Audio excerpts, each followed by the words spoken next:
Welcome to Spring LIB. Well, we have mass m that is equal to 2.5 times 10 to the power 3 kilogram, and we have theta. Well, theta is equal to 30 degrees, and v is equal to 120 meter per second.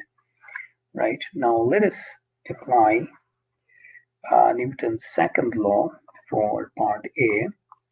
Well, F up, that's force in the up direction, times cosine theta is equal to mg. Let's call this equation number 1, right? And therefore F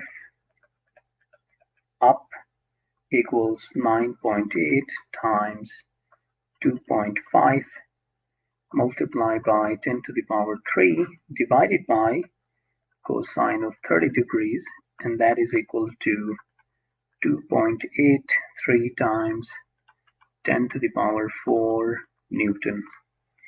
And part B, well, we have R equals V squared divided by G multiplied by tan theta, that is equal to 120 squared divided by 9.8 times tan 30, and that is equal to 25. How much? That's 2545 meter